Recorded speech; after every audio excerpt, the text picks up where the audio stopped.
Hello, and welcome to Is This Good, the show where we boldly, conclusively, and scientifically decide what things in this big, wide world are good. Did we kill it right off the top? Nailed it. All right. Well, my name's Matt, and with me are two amazing panelists from No Dunks, Lee Ellis and Jason Doyle. They're in the Classic Factory. Welcome to Is This Good? Thanks. It's great to be here for the very first show of this. It's a skeleton crew, I will say that, but I think that's fine. I think that's good because I think you're only going to need a couple of answers here, Matt. I'm very excited for this. Good to have you back, by the way. Oh, thank you. Thank you very much. It's good to be back. It's going to be a rotating cast as the show goes on, so you'll see your favorites, but all your favorites are here right now. Just so I know, JD, off the top, what happened? Just so I know going forward and I can release it from my mind. What do you mean? What happened? Oh, okay. I heard like a lot of noise, so I thought that's what you were referring to. No. Well, maybe. Oh, so I guess just shouldn't have said anything. Yeah, probably should just let it go. Yeah. Okay. Well, let's move on then. If you have topics for a future show, send them to me at StartersVat on Twitter, or email us at isthisgoodpod@gmail.com. JD, I sprung for the Gmail. Is that in the budget? No, but you know what? Lee and I will chip in, and we'll make it. We'll make it happen. It's fine. It's fine. Okay. So. To introduce myself very briefly, as you may or may not know, I worked with all the guys on the Basketball Jones and the Starters for 10 years, and we've spent many long days in an office arguing about the dumbest things possible. So we're going to bring you a little bit of a flavor of that on this show. The premise is very simple. I'm going to give you a topic, and all you need to do is tell me if it's good. Are you guys ready? Ready as I'll ever be, yeah. Okay, here we go. First topic. Wearing flip-flops to a non-beach restaurant. Is this good? Wow, a heater off the top. Should I feel targeted? I mean, flip-flops are... I mean, honestly, unless I'm driving right now or playing sport, I'm only wearing flip-flops in the Atlanta heat. So I'm feeling immediately this is good, but I think it probably needs a little bit of context though too, because I mean, look, if when we're in Vegas and we had that beautiful meal together, I mean, that was like a sort of semi-formal occasion. We knew we were going out for a big night. It's Vegas. I mean, I'm wearing flip-flops everywhere else, but I'm not going to wear flip-flops to that particular occasion. But in a more casual restaurant in Vegas, I would have no problems wearing flip-flops. So I guess it gives, you know, it depends somewhat on the occasion and the theme and the mood of the night, but generally I would say I'm good with it. Well, so you're saying it's good, but why do you think some people are not comfortable with other people wearing flip-flops in a restaurant? I guess it just sort of looks like too casual and too laid back, but again, there's I guess there's levels of flip-flop too. There's the scruffy, you just got off the beach flip-flop, and then there's you know, Havaiana. Yeah, exactly. There's a little bit more of a stylish one out there. So, you know, I think, look, if it's an environment where it's super hot, you know, most people are wearing some sort of sandal or flip-flop anyway. If you're then like, hey, let's go and have something to eat, I don't see that as egregiously offensive to then turn up in just what you're wearing and go and have a meal. But if someone says, okay, let's go back to the hotel, have a shower, clean up, and then we're going to a nice restaurant, then I think it's someone probably going to look down and say, oh, you didn't even change your flip-flops? You didn't even put the nice shoes on? So, you know, I think it just there's a bit of a fine line, a bit of a blurred line to the occasion as to whether or not flip-flops are allowed or acceptable. But as I say, I think I'm okay with them in a general sense. I have to just say, Lee, that I am mildly grossed out that you would wear flip-flops in Vegas, period. Like, out and about in Vegas, like walking the strip in flip-flops, it's ill-advised at best. And then going to a restaurant. I mean, okay, listen, I'm out on this, or I'm saying not good, because, you know, when I'm wearing flip-flops, I'm basically barefoot. So if I'm not walking, if I'm standing, one of those flip-flops is getting kicked off for sure. And it's like, it's against my calf kind of thing. And as soon as I get to the table, I'm in my bare feet. And oh, wow. There's Well, what? So you leave the flip-flops on your feet the entire time you're sitting at the table? He plays around. He plays around. Yeah, I'm just thinking, like, if you look down and someone's like flicked their flip-flops off and they're just bare feet, I think that's almost a bit more like, well, this guy's really letting it go right now, isn't he? You know, like, because in that sense, you're not doing that again at a nice. You're like, we're finished at the pool. You want to just grab a quick bite before we go out for the evening, so that you're sort of transitioning rather than, you know, like, I'll go and shower and come back down and then I'll kick the flip-flops off. So. Yeah, that's the sort of context I was alluding to. Right. Yeah, but the question is to a non-beach restaurant, so this is what we're asking. Yeah, well, I mean, Vegas is, you know, they're obviously all non-beach. I mean, it's summer, so again, I'm imagining when I'd be wearing flip-flops, I'm not going to be wearing them in winter. So it wouldn't really count then. But summer non-beach destinations, I mean, like I was in Italy last week. I was walking around in flip-flops, and we stopped for an outdoor, an outdoor meal. I'm not rushing back to the room to change shoes. So. No, but I mean, Italy is one of the most fashionable countries in the world, and you're wearing flip-flops. No, I mean, a sandal would be different. I think Italians are all over maybe a traditional mule or any nice sandal. Speaking of Italy, what do you think of my shirt? This is Italian linen I wore for you, Matt. Just especially. I mean, I have to say you're pretty tiny on my screen, but yeah, it looks great. Thank you. Thank you for wearing your best gear to today's show. Do you take care of your feet? Like if you're going to be putting them on display, do you? Because I think maybe there's a double standard. Like I think people would be more apt to say that for a woman wearing a sandal to a restaurant or a flip-flop to a restaurant would be okay. But I think they tend to take care of their feet better. Yes, I think women are a bit more inclined to paint the toenails and have the toenails looking, trim and nice. I mean, look, I trim my toenails, but not in a sort of like, I must trim them before I'm going out type of way. It's more like just like, all right, they're getting a bit long, time to give them a clip, you know? Sure. So. But yeah, I mean, so I just think overall, again, at the non-beach, it's more, again, you're not, it's in a winter or cooler weather, you're probably just not wearing them anyway. So it's more, would you wear them, in a summer climate to a restaurant? And I think it's good. I think it's okay.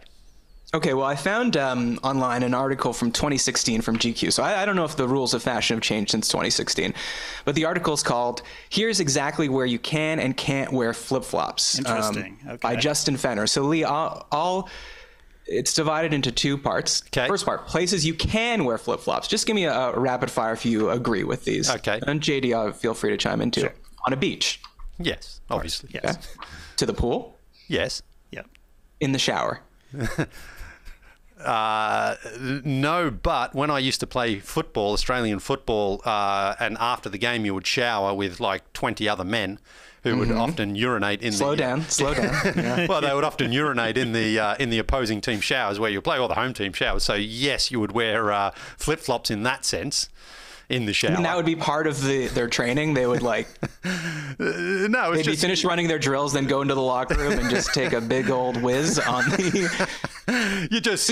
When you walk in, is there already a layer of like an inch of water in there, and you're like, why is there the faucets aren't? Why is there already water? There's certainly there's certainly some form of liquid on the ground there, and you just want to avoid. What's that thing you can get on your feet? It's like athlete's foot? Athlete's foot, things like that. So it's sort of to avoid that and to avoid the other gross things that men do in showers. So okay. So you're yes on wearing them in the shower. That one, at home, no. On the road. Okay, yeah. Yes. Okay. This is just where you can, not where you must. Right. Okay. Yeah. That's the end of the list. Okay. That's it. Yeah. So now it transitions to places you cannot wear flip-flops. So just again, rapid fire. Tell me if you. Can I just say that up first? Yeah. I'm never ever. No, I don't care how gross the shower is. I will never wear flip-flops while I'm showering. Never. Oh, that's a real man. That's a real JD, man. I'm going to take you out to Sunbury one day, and we're going to shower after the Lions have a game of football one day, and just see if you hold firm on that stance.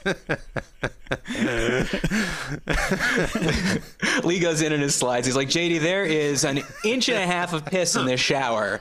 Confirmed.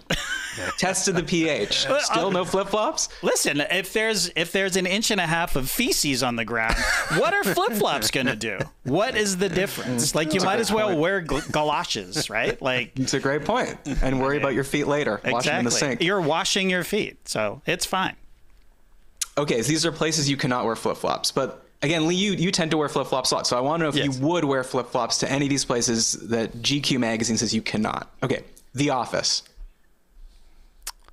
Why are you pausing? I've seen you wear flip-flops. I've seen you wear flip-flops in a corporate office.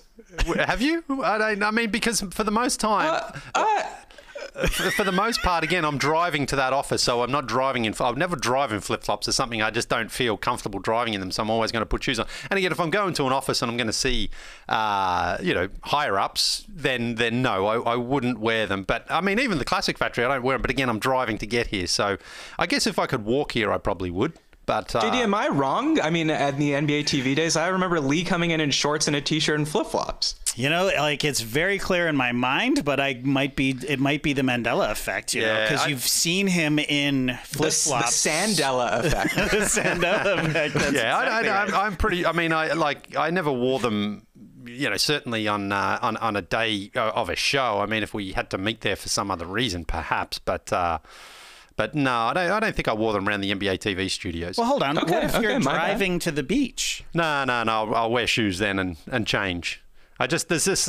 I don't know. I have this fear of driving with flip flops that because it's loose at the back. Totally. You know that you're gonna lose it and things like that. So I always drive with shoes on. Right, but no, I just pack the flip flops in the trunk and then switch them out. Now this might be gross, but I always just kick my flip flops off if I'm driving. You drive bare feet. 75% of the time I'm in bare feet. Wow. driving. Like Fred Flintstone? Fred Flintstone. That's exactly right. Okay, so Lee here, let's quickly get Yes. these Yes. over with. Okay, outdoor concert. Yes. Okay, indoor concert. No.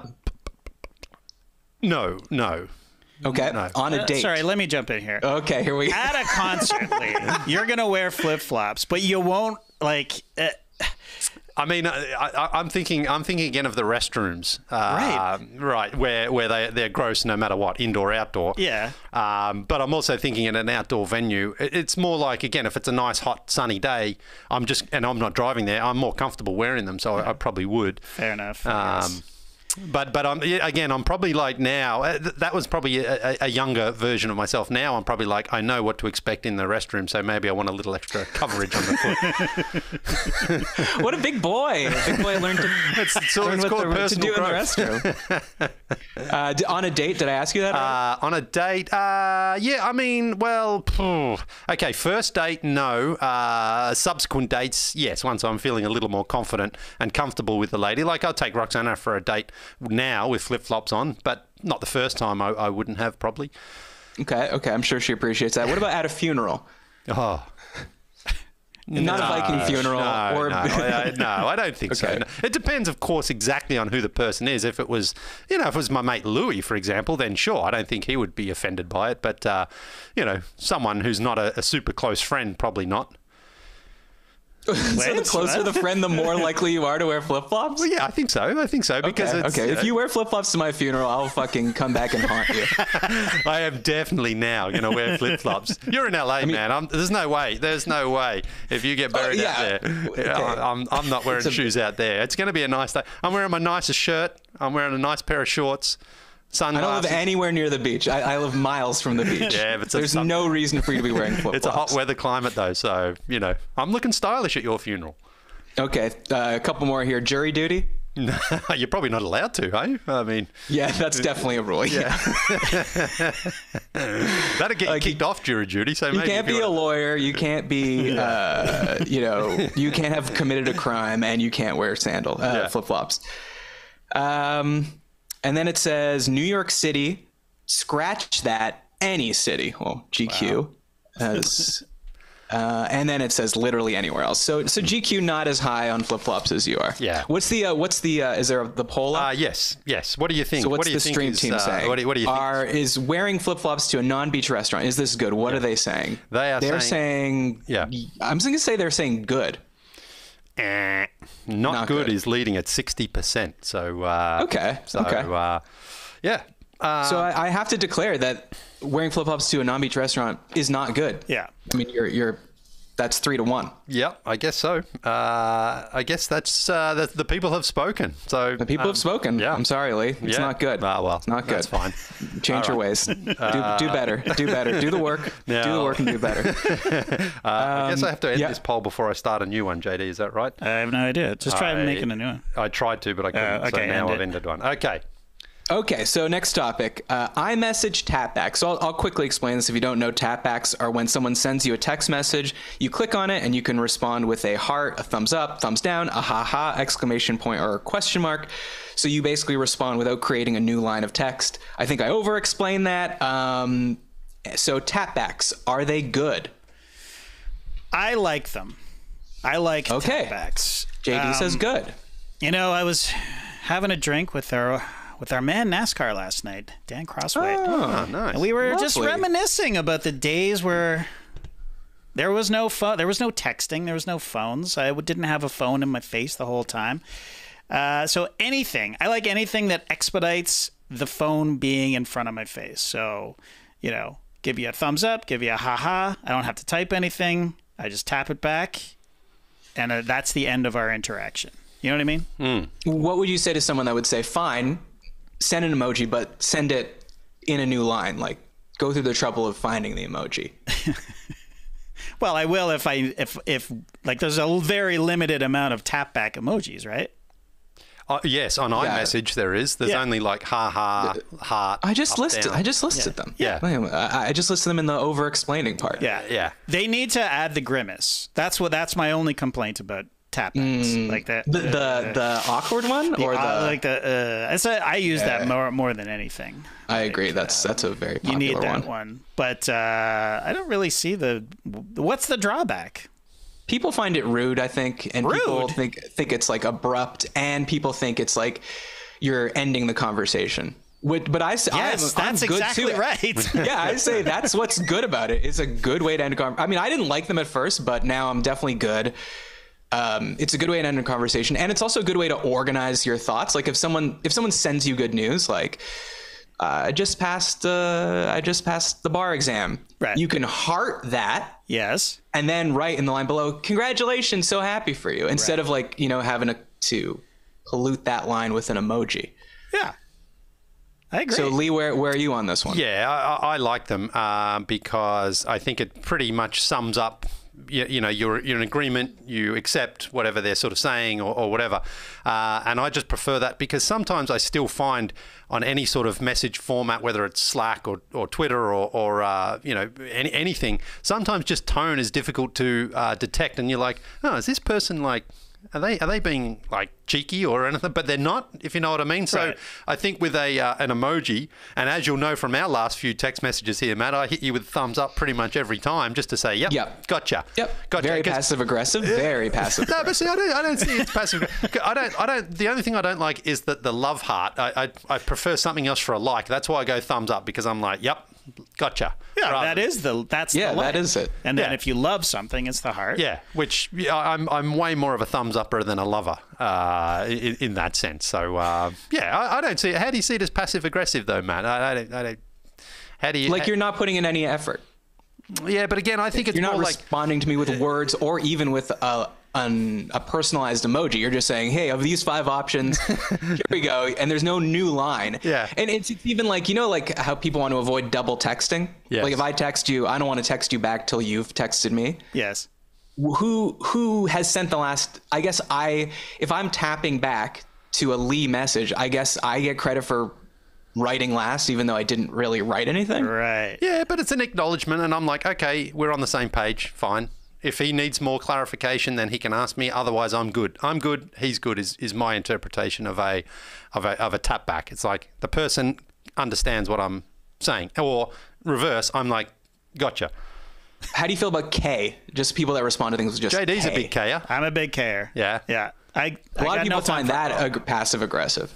Oh man, everybody must think. No wonder I don't have any friends. Well, you just went out last night. I did go out. Was Yeah. anyone wearing flip flops last night? Didn't see anybody. Actually, well, let me think. There was a woman there with sort of mules, but not flip flops. But that's all I noticed. So what year do you think the tap back was introduced? Oh, that's a great question. Probably not that long ago, really, was it? I mean, like 2019? Yeah. Okay, it's 2016. I had no idea that it was around that long. Yeah. Wow. Yeah. You know what I love for it as well is just sort of going back. Like sometimes I have people who will send me like a flurry of information in separate text, you know, and then I'm just like, I liked 4 texts back. You know what I mean? Like, yeah. I'll go back and I acknowledge that I saw that because we're already on to another topic. You know what I'm saying? Honestly, no. But is it important for me to? I mean, for a tap back, it's I'm just part of why it's good. It's just why does the tap back help you look backwards? Because it's less cluttered? Because sometimes I'll get like, oh, have you seen Thor? It's terrible. And then the next thing, and then I didn't see that or I didn't respond to it or whatever. And then the next text is, I'll see you there at 4 or something like that, totally separate. And then I'll just go back and say, yeah, I heard it was bad. So like the I see what you're saying. So they don't feel like they're being ignored. But now it sounds like they think I'm being passive aggressive, extra passive aggressive by going back and not even acknowledging. Last time you got invited to see Thor at 4 p.m. Exactly. Lee, what are the people saying? I think they're going to say, oh man, am I going to go 0 for 2 on this? I think they're going to say not good. You are 0 for 2, Matt. 73%. Landslide victory for good. Wow, okay. Yeah. And I have to agree. I think, again, like I sort of said off the top, I feel sometimes, you like someone will send you a simple text and you start writing back and you're like, does that sound like I'm being a smart ass or something like that? Or I'm not trying to be, I'm just trying to say, yep, great, looking forward to it, see you then. And then it's like, I'm not sure if I can convey everything I'm trying to say in words. Instead, boom, I'll just hit you with a thumbs up so you know that I'm like, I'm in agreement with you. I'm on board with whatever it is you're saying. So I like them. I'm going to continue to use them, and I'm going to give this one a thumbs up because I'm in the 73% range. All right, so you're saying instead of explaining something with nuance through a series of words that convey feelings and emotions, you just respond with one character, which is a thumbs up, and that's great. Yeah. But do you ever get like a text message, right? That's like just one of those a scroller on your page on your phone. Do you feel you have to respond with a similar amount of information because it's like someone's put so much effort into their message, and if you just hit them back with a K or a thumbs up, in that sense, yes, you'd be like, give me a little bit more. Aggressive. So in that sense, I mean, how much do you have to go? Halfway, about the same, 3/4? A third. I'll say a third because we like to mirror each other. Yeah. So I think if someone writes you a long message, you have to write back at least a third of the length. The third of, okay. Yeah, I think it's a good rule we just made up. Okay, and then you notice after that, often it's sort of, then they come back with about a third of yours, and so then it sort of shrinks and shrinks, and it always ends with just an emoji anyway of some sign, some sort of tap back. So it all ends in an emoji. It's thumbs ups all the way down. All right, next topic. Very simple again, no explanation needed. Getting someone's autograph, is this good? Well, I say it's not good because I feel like you're giving away a little piece of your soul when you're asking somebody. You're actually giving whoever you're asking an autograph from something. You know what I mean?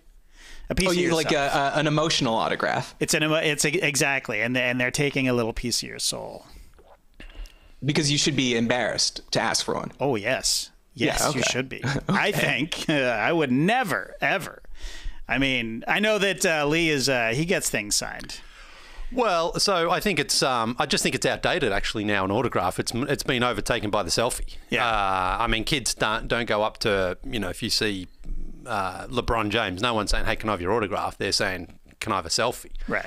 It's the same. It's the same difference. It's the same difference, yes. And again, I'm fine with kids doing it, but I've been to sporting events, and especially at baseball, for example, where you've got grown men, our age, JD, screaming at like Hey, thanks for not including me in that. I appreciate that. As a youngster. I'm a youngster. Well, you're looking pretty sharp, I will say, Matt. There, thanks, I mean, man, that thanks. LA sun is doing wonders for you. I'm still going to die before you, and you still will be at my funeral. So please buy some penny loafers before then. I've already got my outfit picked out for your funeral. It's going to be great. Well, that's an interesting thought. If you can make you're gonna be coming up to my open casket, going, "Hey, mate, can you see my linen shirt?"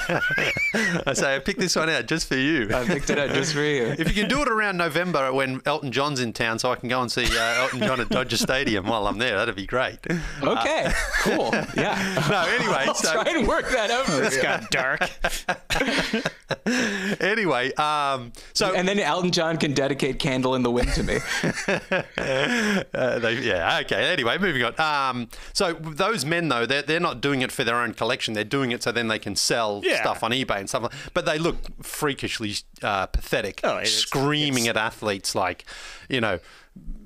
sign this, like it's for my kid. No, it's not. You want to try to make money off it. Right. So those are pathetic. As far as asking for a selfie, I don't mind that if it's, if you're comfortable with the person, but it can't be the first thing you say to them. You can't just walk out, hey, can I have a selfie? You've got to have a little interaction, then it's like, do you mind if we grab a quick selfie? Boom, and you're out. So Right.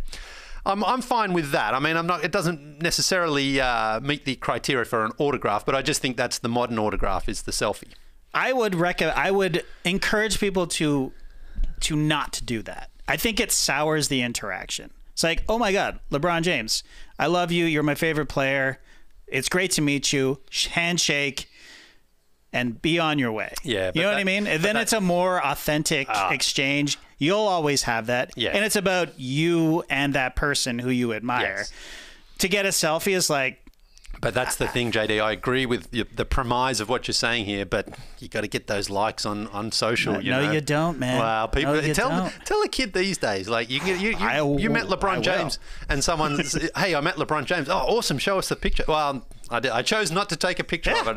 That's the pinnacle of cool. That is the coolest thing ever. But you think a 17-year-old kid's going to be like, nah, didn't want that selfie. I just wanted the interaction, the memory. I think that in the long run, they're going I think that LeBron James or whoever it is, Elton John, whoever, is going to be like, oh, okay, sure, I'll take a picture of you. Yeah. Like, and then they get self-conscious. It's like, I don't know, how's my hair? Like, you know what I mean? Like you're putting them on the spot. It's just like it takes it down a notch. An authentic interaction is just brought down a notch. Yeah, look, I agree. In the sense of the moment, like, yes, you don't want to be like that tacky and say, like, you know what, I don't need a selfie. Right. I've just had this moment with you. I just think it's very difficult to sell to anybody because people want that. They want to be able to document it, show their friends, and live off it for a while. So I guess. I mean, have we you just ever been asked for your autograph? Mine, a few times, yeah. People have asked you for your and what did you sign, like, out of whatever. curiosity? I mean, whatever. I've got video of Trey being asked to sign a hot dog in Las Vegas with mustard. I'm not sure if it had any condiments on it or not, but he did it happily. No, I mean, was he signing it with mustard? Or was no. He's He's got got it was just pen to bun. Yeah. So where is that hot dog now? Is it kept somewhere? Maybe. I mean, it's a weird thing. I mean, you see people now, a lot of times they like, sign here, sign there, mark their body. But of course, it's going to rub off eventually. Right. So, right. Or you get a tattoo. That's what happens sometimes. Right. You tattoo that sort of while it's still fresh on your skin there. Right. Yeah. Now, listen, we've had fan meetups and stuff like that for, our fans. And people have asked me for a selfie, and I'm happy to do it. But that's the purpose of that event. You know what I mean? Like, or when we're hanging out by the set, that's fine, I think. And that's also never the first thing they say. It's not like, oh, JD, can I have a selfie? It's like, hey, I'm Bob from Nebraska. Love the show. Yeah. Hey, I've been wanting to get into production. You're talking. And then as they move on, do you mind if I grab a quick selfie? Of course, you're going to say yes. That's different. I'm talking about like in the traditional sense of asking somebody for an autograph where they're having dinner or whatever, and you're already interrupting or you're in an airport. Yeah. Shout out to one of our friends who really milked a selfie over the last couple of days. But yeah, I mean, there's a time and a place, and I think that if you're asking, the bigger the star, if you're asking for a selfie, is just like, I don't know. It just, or an autograph is just, it cheapens the experience, and I think that you personally will cherish the moment that much more if you don't ask for an autograph. But, what do I know? Yeah. I'm agreeing with both of you. I'm a not good. I think it is okay if you're a kid. And I'll actually add the caveat that I've become more okay with it if they're signing a thing that is related to them. So it's like, I think it's cool when a baseball player signs a baseball, like, especially like, I don't know if it's a home run he hit or something. Yeah. And, Ken Griffey Jr. signs it. Right. But like when someone is like, just see someone's like, oh, can you sign this napkin? Like, what are you doing with that? Yeah. I just wonder, though, how many kids even do that anyway these days? Because I just don't think kids think about an autograph is nothing. I think it's purely become a business thing now. It's like, you want to sign this headshot, or I don't know, this. I'm going to get all 6 friends' signature on this script or something like that. Yeah. Apparently, I don't know if this is true or not, but I read that Steve Martin carried business cards in the 80s, because obviously he was so famous, people would often ask him for his autograph. And the card said, let's see what it says. This certifies that you have had a personal encounter with me and that you found me warm, polite, intelligent, and funny. May we all get so famous that we can print business cards like that. He was ahead of the game, JD. That's exactly what it should be, shouldn't it? Like totally. I got the business card. Oh, did you get an autograph? Nah. Selfie? Nah. I got a business card. Oh, that's next level. I mean, that's going for a few bucks on eBay as well. What are the people in the YouTube poll saying? Okay, let me try to get this one right. I think they're saying not good. Yeah, 64%. In fact, it was up way higher. It was into the 70s there. So maybe we got a few people juicing it toward the end there to bring it down. But I think overall, I mean, again, I agree with what JD's saying in the sense that you don't pounce on someone and hit them straight away with it. At the end of the interaction, if you're feeling good about it, it's fine. But again, I can't imagine a kid in a schoolyard like it was for us saying, look, I got so-and-so's autograph. The kids would be like, who cares, man? Like, show us a photo. You know what I mean? Like, they want to see it. So, but when we were kids, we used to go to like the footy or the cricket, and if you could get your signatures and you'd come back at the end of the day on like the record from the game and it would have 5 signatures, like that was gold in the 80s. Oh, really? Why, though? I mean, I guess I get it. I remember being in the schoolyard one time and this kid came up to me and said, "Oh, I met Prince last night. Here's his autograph." And it was like, wow. It was just the sign. It was just literally a squiggle. This was way before the sign, but yeah, I mean, it was just like, oh wow, you're lying, probably, but who knows? And that's the other thing is a signature, an autograph can clearly be like, you can say, well, I mean, I used to write signatures of NBA players and tell friends that they were the real signatures and they weren't. Right. You can't question a photo, but I also think there's a bit of a personal bias with you and Prince there, which may have affected that interaction. Hey man, I love Prince. Save Prince for another episode. All right. Yeah. Great point. All right. So far we found out that 2 things are good, so that you can add those to your list. We're going to take a break, but when we come back, we've got some more spicy topics, including a deep dive on Alien Ant Farm. Peloton. It isn't just about bikes and treadmills. It's a team of instructors ready to motivate you 24/7. With Peloton, there are literally thousands of classes ranging from strength training and yoga to running, boxing, which means Peloton is the perfect non-judgmental space to experiment with new types of movements at a level and a pace that feels good for you. But what if you're super busy? It doesn't matter if you have 5 minutes or an hour, if you're an early riser or a fan of the evening burn. There's a Peloton class that fits into your day. You might be just looking for a 10-minute upper body stretch between calls, a 30-minute run before bed. Peloton is where you'll find what works for you on your schedule, wherever you happen to be, at home, at the gym, in the Classic Factory here. JD, I mean, you got nothing to do this afternoon. Do you mind if I jump on the bike and have a little spin class after this? Yeah, man, have at it. I was on that thing this morning right before you got here. Great. Yeah. That's perfect. I need to shed a few of these holiday pounds that have found their way to the midsection here. And this is the best part, the music. Absolutely iconic. If you're in the mood to blast 90s hip hop, or, I mean, it was a bit like us rocking out the karaoke in Vegas Vegas. Oh yeah, take it easy. I took the Take It Easy ride. It's Take It Easy 5 times in a row with Cody Rigsby. That's not a thing, but I would definitely go on that ride if I could. Running down the road trying to loosen my load. I got 7 women on my mind. Oh, man, I could sing that all day. Maybe I will now. Whatever you're into, Peloton has the music that will get you moving. Motivation that moves you anytime, anywhere. Try the Peloton bike or tread risk-free for 30 days. Learn more at onepeloton.com. That's onepeloton.com. New members only. Terms apply. Welcome back to Is This Good? JD, are the ads that we just heard, are those going to be in the podcast when people listen to them? Yes. Well, I think so. Yes. That one will be. Good. Because this is my first show, and I don't want to have that thing where the host goes, okay, we're taking a break, and then they come right back. You know what I mean? They left a space for a dynamic ad insertion that has not yet occurred. And I won't be embarrassed on my first episode. Well, I hope that doesn't happen, but that has happened in the past. So it is a dynamic ad. So it is possible that that what you just described is what's going to happen. And if you're listening on the Athletic app, that's exactly what's going to happen. Well, that's okay. That's okay. Because people have paid extra to not have the ads. Exactly. And I think that it feels better when you hear, we're going to a break, and then we come right back. It's like, my subscription is so much worth it now. So much more worth it now that I don't have to sit through it. As the listener, I always appreciate when they come right back because I don't have to skip through the ad. Exactly.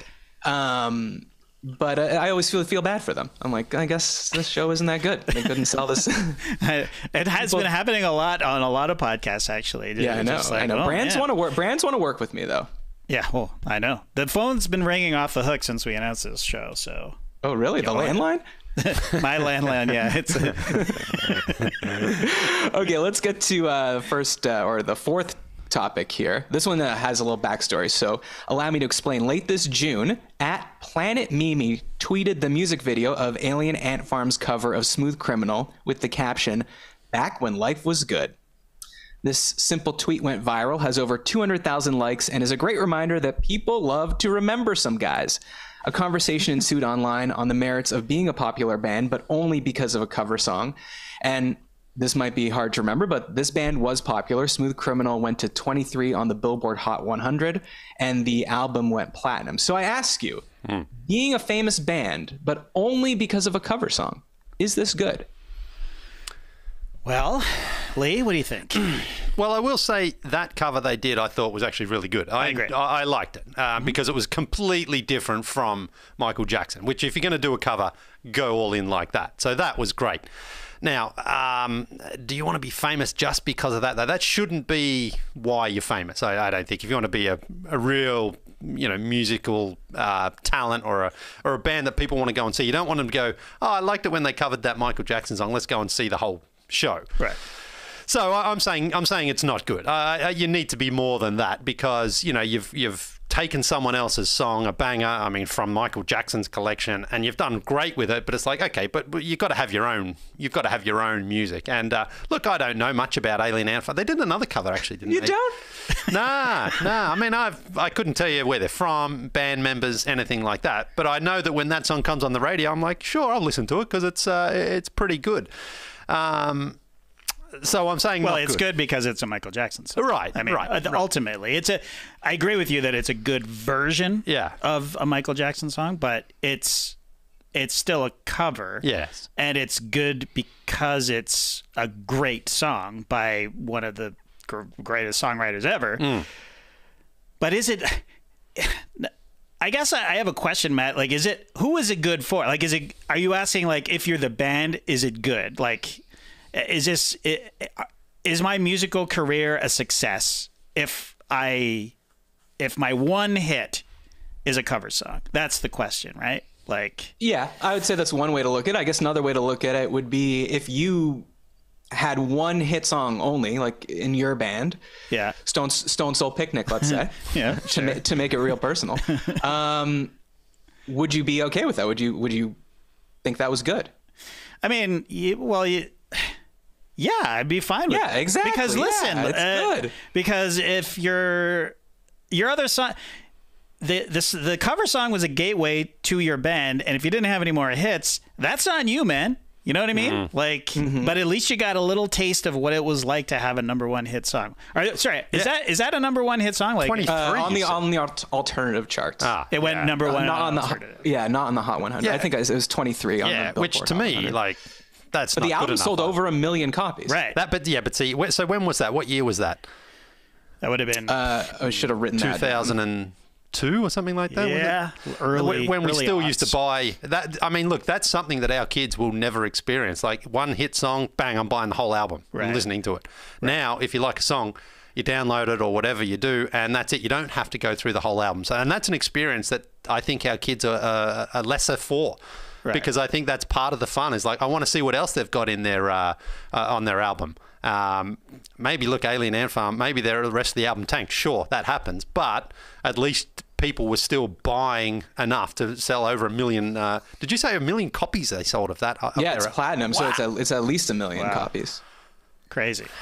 All right. Sorry, Well, I can't believe how long this is taking me to find when that was. You'd think you just put that in. It's 2001. 2001. Yeah, right. 2001. right, yeah. Okay. Yeah. Oh, and then by the way, Lee, Yeah. it was #1 in Australia. It doesn't surprise me. Yeah. Yeah, it's a sort of a hard rock version of a song. Yeah, Australians would have loved that, no doubt about it. Hey, you hear this one, Jonesy? It's the song we knew from before, but the guitars are louder. I mean, where do you stand on someone like Vanilla Ice, who, you know, obviously different lyrics, but he ripped off the music from Queen to make his one hit song? He claims he didn't. He claims they're different.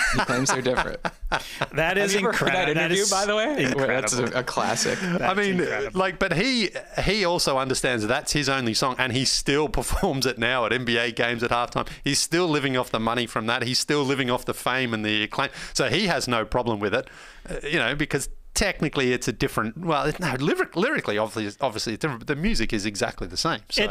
It's a sample of the music. I mean, it's clear, and I think it's possible that Vanilla Ice never realized that.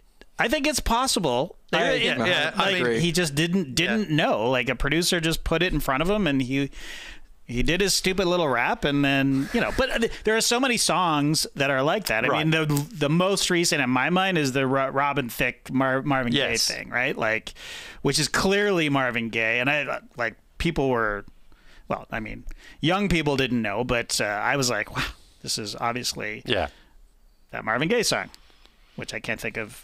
Off the top of my head. Got to give it up. Got to give it up. That's it. Yeah. But yeah, I mean, there's a million like Puff Daddy's big one. Yeah. Well, yeah. Yeah, I but mean, it's different. It's more like that Sam Smith song, "Stay With Me," which is just "I Won't Back Down," and like I think he ended up paying Tom Petty for that. Here's some songs, or here's some bands that are known only for a cover, and I think maybe what separates it is, is your cover so good that it becomes the definitive version of the song? Right. I think that's a good obviously point. makes it better. Yeah. So so like for instance, Sinead O'Connor, "Nothing Compares to You." Yeah, right. Did not know that. What's that? I did not know Prince that song? was a cover. No. Yeah. Yeah, it's Prince. Well, Prince wrote it, but it wasn't actually a Prince song, though, right? It was. Oh, he did record it, but I guess not till after. But it was released with another band on his label or something. Yeah. I don't even know the name of the band, but yeah. But go ahead. Sorry. Okay. So, anyways, I don't think, for instance, for Sinead O'Connor, good. Yeah. Very good. Oh, yeah. Very good. UB40, Red Red Wine. Yep. And then their other hit was an Elvis cover, "Can't Help Falling in Love with You." Oh, yeah. They did a terrible version. Do you think Joe Cocker's "Little Help from My Friends" is the definitive version of the Beatles? I actually do. It's definitely better than the Beatles version. That might be 100% sacrilegious to say, but no, I think you're right. But you think the Wonder Years influenced that as well? No, I don't.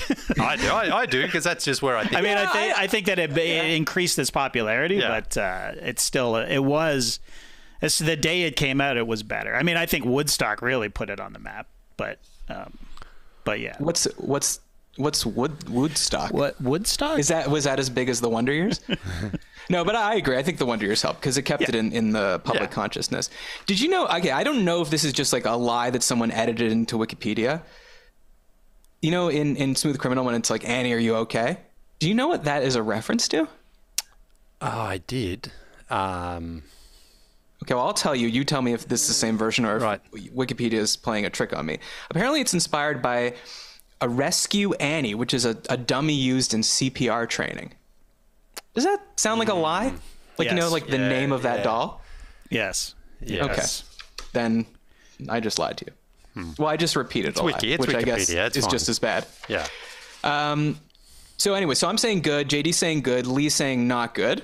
I'm saying not good, yeah. Okay, and the people are saying...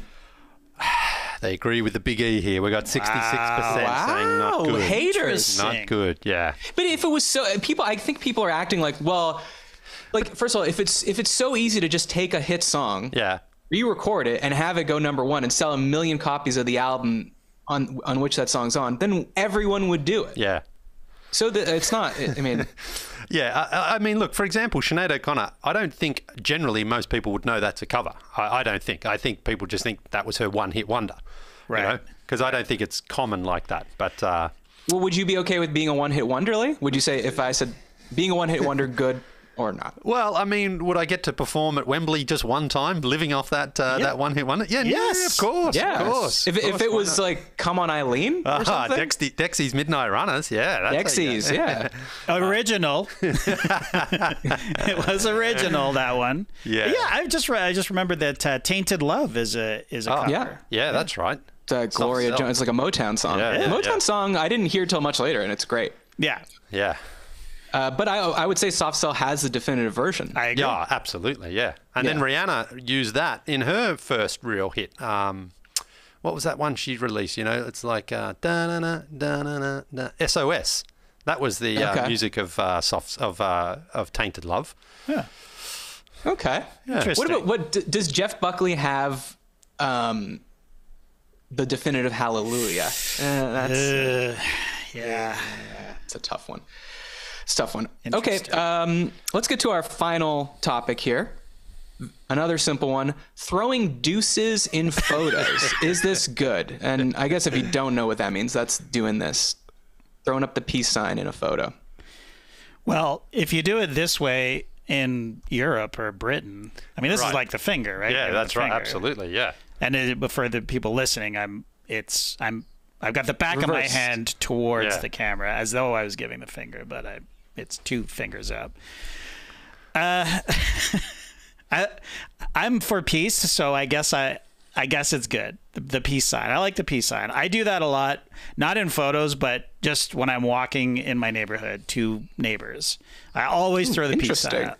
I don't know why. Like, I have a theory. If you notice when someone takes a photo, often the thing that stands out is what they're doing with their hands or arms. And it's like, you just don't know what to do with them sometimes. Right. So sometimes you just need to do like, something just so it doesn't look like you're just standing there like I don't know what I'm supposed to be. Arm around the person, are we hugging? Are we in close? Are we intimate? Or are we just like, yeah, this is great fun? So you sort of almost need to do it just to animate the photo a little bit, because you see people on their photos and they're standing in front of something, and you're just like, I can't see what they're seeing, what the photo's supposed to be about, because I'm just looking at how weird and awkward their arms look because they're just hanging there. So. I'm good with it. I'm good with some sort of a gesture, yes. some sort of Yes. something to do with the hands. Right, yes. I agree. That's why I think it's good too. I mean, I used to think it was dumb and cheesy growing up, but then as I get older, I realize I don't know what to do with my hands. Yeah. And Lee, as someone that's been on TV, that's like the #1 complaint about people that are on TV. They're like, Yeah. what do I do with my hands? Yeah. So I hold them like this. I hold them exactly, like that. yeah. Oh, the dreaded vagina hand. The dreaded vagina hands. Yeah, that's right. Yeah. Here's some tips I found online. People that do this well, they say you're supposed to touch your face with any of your fingers, or spread them on the side of your eyes like that. Oh, really? So that's That's the David Brent. Yeah. I was just thinking that when he does the, they need a photo for the paper, and he does, he's on the bench and he's doing this sort of stuff. Like, yeah. Well, Lee, you're someone that has a lot of like a backlog of photos. So do you think it would, like, if you're looking back and in every photo you're doing this, do you think it would ruin it or date it or? No, because I think I've got a collection of photos of me just standing there with my arms dangling, and that's again what people notice. They're like, "Oh, what do I do with my arms here at the?" Do people notice it though? I mean, Well, like, yeah. I think You might be self-conscious about it. Well, maybe, but I notice it as well in other people. Like, I've seen friends standing in front of like some historic monument, and I'm just looking because they just don't know what to do. Put their hands in their pockets. You don't want to sort of cross your arms like that. That looks a little passive aggressive that way. So, what about the behold gesture? Are you fine with that? It's the Colosseum. Well, see, so interesting you say the Colosseum because I was just there, and the amount of people. I know, in sandals, just like a gladiator. And the amount of people who, again, like it's this Colosseum, thousands of years old, and they're like, trying to sexy it up. I'm just like, man, that needs a little more respect, the Colosseum, than that, But you respect the place where men fought to the death. Yeah. I just, the Instagramification of everything is that now, where it's just hilarious. Like, I saw these two guys in the swimming pool taking photos for each other, and the guy was doing it in the slow-mo coming out of the water as if he was like, some sort of model like this. I'm like, you're in a hotel swimming pool, man. Like, it's the swimming pool. Who cares? Just get out. But you don't need to slow-mo it either. How do you know they were slow-mo? No, I could hear them. No, he put it in slow, and then he's doing his hair and all this sort of stuff, and I'm like, oh my God. Kids today, eh? This guy was 30. This guy was 30 easily. I'm telling you. You asked him. No, you could just tell. And then him and his bro, they switched it around as well. And he spent half an hour in the pool minimum, not swimming or splashing, having fun, just taking photos. And I'm like, oh, he's a 30-year-old man, and you want him to be splashing? I want you to go enjoy the pool first, and then if you want a photo, sure, but not like he was sitting on the lounger, he was doing the coming out of the water, he was walking along the edge, and I'm like, this is not the Caribbean, man. This is not like a beautiful, like, one of the world's beautiful beaches. It's a hotel swimming pool. You couldn't tell where you are. You could be any place on earth, and you're doing all this for the swimming pool. Like, just enjoy the water, man. He didn't enjoy it. Then they packed up and they went back to the hotel room. And I'm like, all right, that's crazy. I mean, what a sad trip. What do the people say about that? Are they pro deuces? Do they think throwing deuces in photos is good? Well, where do you think the poll is on this one? I think they're going to say yes, it's good. Yeah, it's pretty close though. It's 59% are saying good. So I think people are the same. You kind of got to do something in your photo to not. You want the photo to not be noticed that you're like doing something completely dorky or weird with your arms or your legs. So. Yeah, I think most people... Well, actually, I thought it would be a little bit higher, to be honest, but... Forgive my ignorance here, and I guess I should have asked this off the top, but it doesn't mean anything other than... Does it mean peace, or when it's in a photo, like when kids do it and they do this sort of thing? Like, I did look it up. There's like 10 different... explanations as to where it came from. Okay. I mean, I'll read you one. Like Konica, the Japanese camera company, in 1972, they had a TV commercial that had a pop singer named Jun Inu in it. And he was popular for making the V sign on stage, and in the commercial he does it, and then apparently people say that's when it went mainstream. But then I read 5 other explanations. So this could be like an Annie, are you okay? Where I'm just being lied to. I'm just being played for a goddamn sucker. Let's just do a quick review of today, so you can know what's good going forward in your life. Yeah. Flip-flops to a non-beach restaurant, not good. Getting someone tapbacks, good. Mm-hmm. Getting someone's autograph, not good. Yeah. Being a famous band because of a cover song, good. Right. Throwing deuces, good. We're very positive. Wow, I'm impressed. Very positive. Now, what are we doing with this information? Are we putting it somewhere, like as a reference? Like, should we start a Wikipedia page or something, like some sort of reference guide for people moving forward? Well, I think it's an each one teach one scenario. So it's like, I think you guys now go home. Lee, you tell Sebastian and Oscar, these things are good to do in life.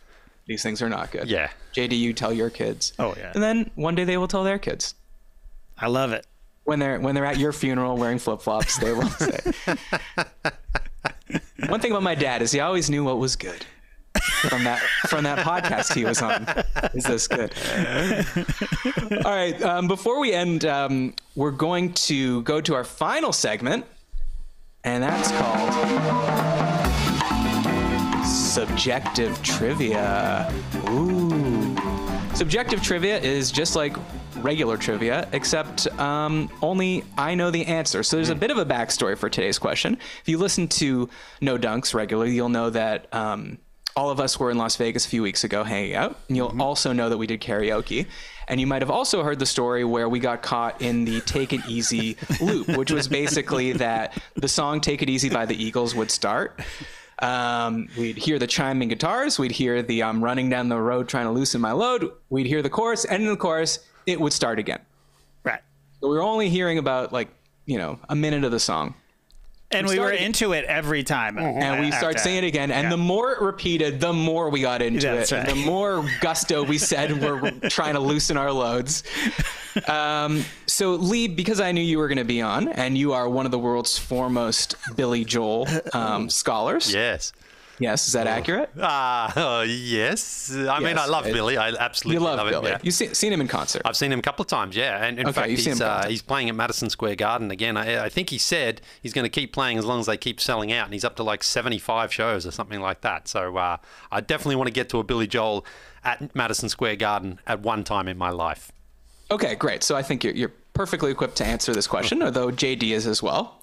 So keeping in mind the Take It Easy glitch, today's subjective trivia question is, what is the best Billy Joel song to sing at karaoke when the beginning of the track keeps starting over? Okay. And now, even I was surprised at the answer, and I have it written down on this cue card, so it's not cheating. Well, I mean, to start... Talk it out. Yeah, look, he's a couple of bangers. I mean, look, I know JD's not going to want We Didn't Start the Fire, which is fine. I don't think it has to be that one. I think Piano Man has got to be in the conversation because it's... well, there's an answer, though. Yeah. It's still rock and roll to me. I think maybe that, what's the matter with the call? Yeah. Again, this is your opinion, right, Matt? This is correct. Totally subjective. This is what you believe. Yes. Okay. I mean, I think it is the answer. I was surprised that it's the answer, but I gave it a lot of thought. And I want you to keep in mind especially a few things with Take It Easy. What made it successful as a glitch song? Upbeat. Yes. And then from the intro to the verse to the chorus, very fast. Yes.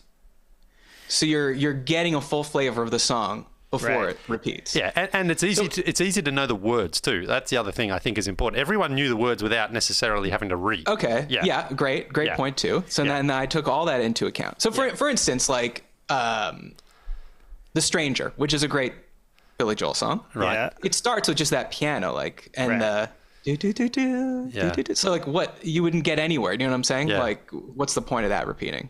You would just be hearing the intro. So keep all these things in mind. Okay, so do we each get a chance to answer this? I mean, just say things. Just say things. Okay. Yeah. And I'll tell you if you're right or not. All right. Do you have one? Well, I actually I think it's that, or it might even be Uptown Girl because that's got a great start to it as well. Okay. JD? Yeah. It's My Life. Oh, I don't care what you say anymore. That's fine. Yeah. Actually, I have to say, Lee is correct. The answer is Uptown Girl. Yeah. And now, it's not the best Billy Joel song. No, it's not. It's a great one to sing, though. It is a really good, fun song to sing. Does it come in right away with that's what Girl? It goes. No, it starts with the whoa-ohs. Yeah. But Yeah, but that gets the people moving in a karaoke. that's what I'm bar. saying. Yeah, It'd be fun. yeah. It'd be fun to do that, and every time you could sort of change the way you're singing the whoa-ohs, and then what's the first thing? Is the chorus. Yeah. No Yeah. verse. Yeah, Exactly. Yeah. So I think that if you just repeated the whoa-oh intro into the chorus and then it restarted again, I think that you'd be totally fine. Yeah, because Piano Man, he goes into the harmonica almost off the top from the piano intro, doesn't he? So that takes a little bit of like that swaying. And the verses are really long. Yeah, they are. Yeah, but they're and fun. it takes a while to get to the la diddy da. Yeah. I mean, if you're in a good karaoke room, and it is a great drinking song. Yeah, absolutely. It's got what is that? Yeah, the sway. Yeah. You got the big. The 1 2 3 1 2, the waltzy type thing, and and there is a big wank of piano wank off the top, like of him just showing off, and then harmonica. Yeah. It's 9 o'clock on us. Yeah, it's a good song. It's at the Madison in Toronto, late into the night. That's an absolute cracker to sing. So, but Billy's got some bangers. I mean, he's marvelous entertainer. Well, now you guys know, not only do you know what's good, you know that if you are at a karaoke place and you have to play a Billy Joel song and it has to keep repeating, Uptown Girl is the way to go. Do you guys have anything to promote before we go? Yeah. Do we? What did we do this week, Lee? We did Poppin' Packs with Kelly Dwyer earlier this week. That's in the YouTube feed or the podcast feed. Yep. We also did, Tassie had Jason Stark from The Athletic on No Bunts, which was great. They were talking about the trade deadline. What else do we do? We had Graydon yesterday, had the guys from the Red Flags podcast on to break down the Hungarian GP. That was great. Yep, that's on a separate feed, the No Breaks feed. Yep. And that was it. And this is the last show we're doing this week. And I'm so disappointed that Kevin Durant or Donovan Mitchell didn't get traded this week, so it would have just been me and JD in here to talk about it. That's what I was really hoping for. Yeah. But unfortunately, no movement there. Not even rumors, not even any, they're close to a deal or anything like that. So we've still got one day, though. There's still tomorrow. Yeah. And there's the weekend, too. Yeah, that's right. The weekend shift. The late shift. Yeah. So I just hope that it happens for that reason. Maybe you could even come in too, Matt, and talk a little hoops. Yeah, I'll be there. So just a reminder, if you have topics you want to hear us talk about on the next show, you could tweet me at startersmatt or email us isthisgoodpod@gmail.com. Thanks for joining me on the inaugural ride, guys. That was fun. Thanks to everyone for listening, and I would say this was good. Well, let's see what the people say. I should have put a poll up. Was this show good? Was this show good? It was definitely fun. I had fun. Absolutely, yeah. Well, that's all that matters. Exactly. I forgot to ask you, are we doing Clipper Bros? We don't have to. Sure. I mean, you got them at your fingertips? More or less, yeah. Okay, you want me to stall? No, you just have to say Clipper Bros. Okay. Thanks for listening, Clipper Bros. You heard it here first. Have a great time. Turn up. I lied. Guys, awesome. Thanks for joining us, everybody. And remember, I was running down the road trying to loosen my load. I got 7 women on my mind. 4 that want to hold me, 2 that want to stone me, and 1 that shoots.